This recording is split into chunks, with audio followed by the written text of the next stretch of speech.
I always viewed my mother as a moderate hippie. Not a complete hippie like my girlfriend Winona's mother.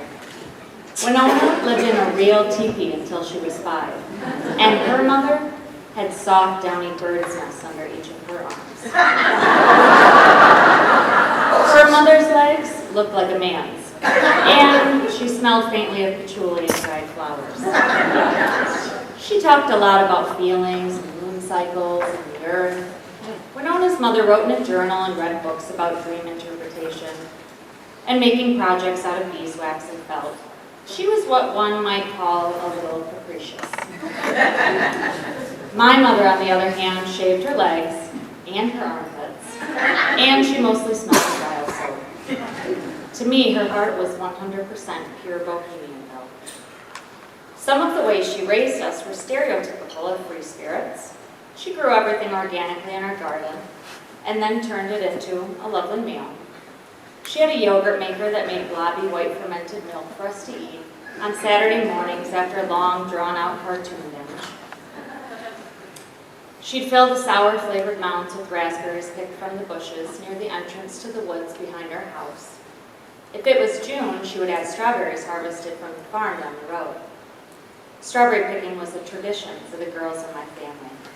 It was a retreat we looked forward to when the warm summer breeze arrived in northern Michigan. My mother even raised her own chickens.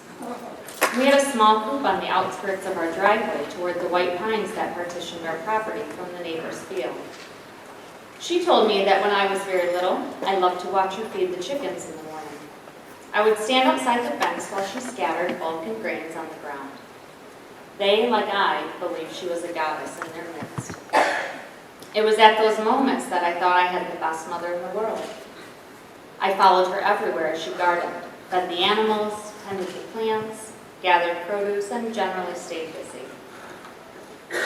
I was like one of her little gossamer chicks, and I believed she was the center of my universe. In the darkness of our daily world, in the fear and the dread of this man she chose to create a life with, my father, to me, she was tenacious. As an outsider, you might not guess right away what kind of home I was raised in. Sounds fairly nurturing and safe. You might think that my childhood was fairly normal. In fact, for a long time, I thought it was normal too. It wasn't until I started visiting friends' houses and having sleepovers that I realized the home I grew up in was much different. Our home was scary. My father was physically and emotionally abusive to my mother and to all 3 of his daughters. He was terrifying. And my mother couldn't always protect us. She was oftentimes so frightened that she wasn't able to protect herself.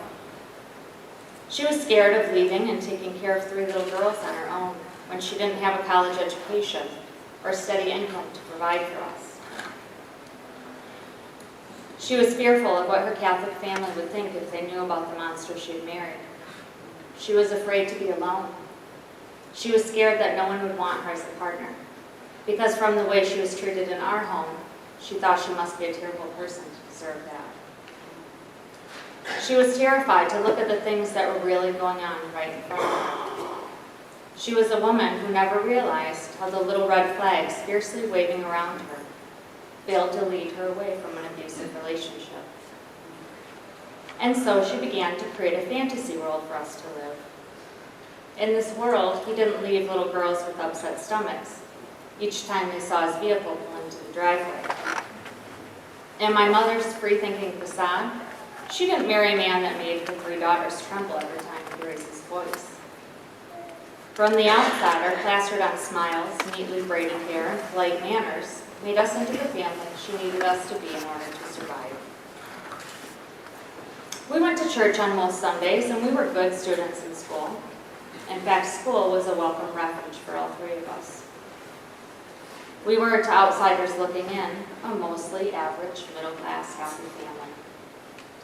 We had begged my mother to leave him many times. Sometimes she would get the courage to tell him that she was done, and she was going to take us to her mother's house. Those moments were the most alarming of all.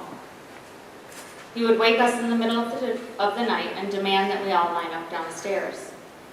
After we lined up, he would place my crying mother across from us and announce her intention of leaving. He'd demean her and tell her she would never be able to take care of us. My father would shout that she would never be able to provide the way that he could. Then he'd ask us who we were going to live with if she was foolish enough to leave. He terrified us into saying that we would live with him in order to show my mother the power he had over the whole family. By then, we'd try desperately not to cry, and he would finally retire to the living room. My mother would wipe her face and tell us to get back to bed. My oldest sister had been away for about 4 years when my mother finally left him. Reflecting back now,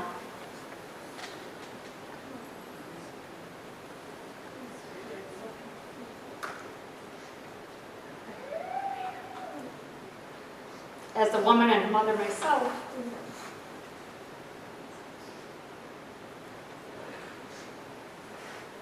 it must have been a bit like giving birth for her when we packed our things for our new home. She gave birth to this new idea of life without him, life as a single mother, and just plain life. A mother knows the pain, the fear, and the utter exhaustion of laboring. But somewhere in her mind, she knows the true reward is coming. A new life is coming. It is the anticipation of a new birth, a new child, a new soul, that we continue to do this over and over again, generation after generation. The best part of leaving him was that I saw her.